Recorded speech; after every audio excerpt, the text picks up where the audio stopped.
আজ আপনাদেরকে হাঁসের মাংস ভুনা করে দেখাই।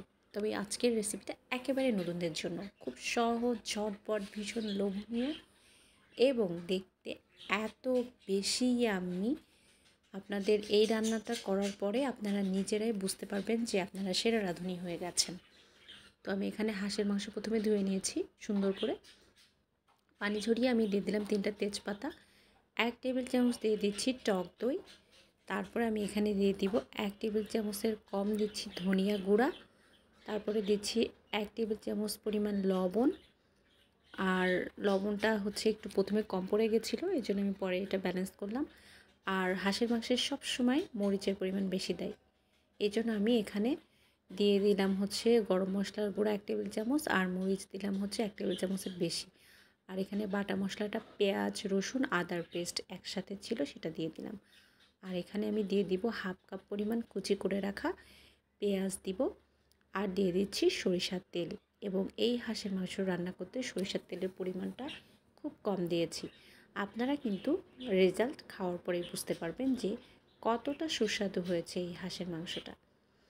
কথায় না, কাজে বিশ্বাসী হতে হবে আসলে। তো আমি এটা খুব ভালো করে মাখিয়ে নিব এবং আজকের হাঁসের মাংস ভুনাটা করছি পুরোটাই হাতে মাখিয়ে। আর অনেকেই জানে হাতে মাখিয়ে যে কোনো রান্না করতে গেলে খুব যেমন সহজ হয় এবং খুব বেশি সুস্বাদু হয় যে কোনো হাতে মাখা মাংস।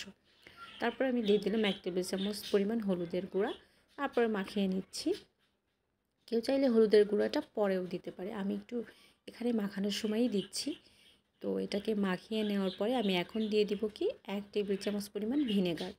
এটা একটা হোয়াইট ভিনেগার ছিল, কেউ চাইলে লেবুর রসও ব্যবহার করতে পারে। এটা যেমন গন্ধটা দূর করে এবং খেতেও ভীষণ সুস্বাদু লাগবে। সবগুলো দিয়ে আবার মাখানো শেষ হলে এই যে লুকটা এখনই অনেক বেশি ইয়াম্মি। তারপর আমি এটাকে এখন চুলায় বসিয়ে দিলাম। তো চুলায় বসিয়ে দিয়ে একটু নাড়াচাড়া করে নিব, এখনও কালার আসা শুরু করেনি। তো কালার আসা শুরু করবে, হালকা একটু পানি দিয়ে দিচ্ছি যাতে তলায় না লেগে যায়। তো এই তো কালার আসা শুরু করে গেছে। তো কালারটা এরকম আসতে একটু সুন্দর একটা রং চলে আসবে। সবে তো শুরু রান্না করাটা, তো আমি মোটামুটি 4টা ধাপে এই একটু করে ভেজে নিব মাংসটা বা কষিয়ে নিব, আর হালকা করে পানি দিব। তো আমি এরকম করে ভেজে নিচ্ছি বা কষিয়ে নিচ্ছি, তারপরে হালকা করে করে আবার পানি দিয়ে দিব, 4বার এরকম করে দিব যতক্ষণ টাইম লাগে আর কি। তো আমি আবার আরেকটু পানি দিয়ে দিলাম, দেওয়ার পরে আবার কষিয়ে নিচ্ছি। এটাকে কষানোর পরে যত কষাবেন তত খেতেও ভালো হবে এবং রঙটাও অনেক বেশি ভালো হবে। তারপরে আমি এটাকে কী করবো, একটা ঢাকনা দিয়ে দিব। তো ঢাকনা থেকে তোলার পরে এই যে কালারটা এরকম এসেছে, তো এরকম আসলে বোঝা যাবে যে আপনি বেশ কয়েকবার এটাকে কষিয়ে রান্না করেছেন। তো এটা আবার তলায় লেগে যেতে পারে।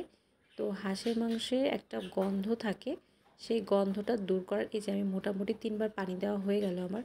তো শেষমেশ আমি একটু বেশি করে পানি দেবো, এবার বেশি করে পানি দিয়ে সেটাকে আমি নামিয়ে নিব। লাস্টলি এই তো লুক চলে আসছে, final look. Thanks for watching. আল্লাহ হাফেজ।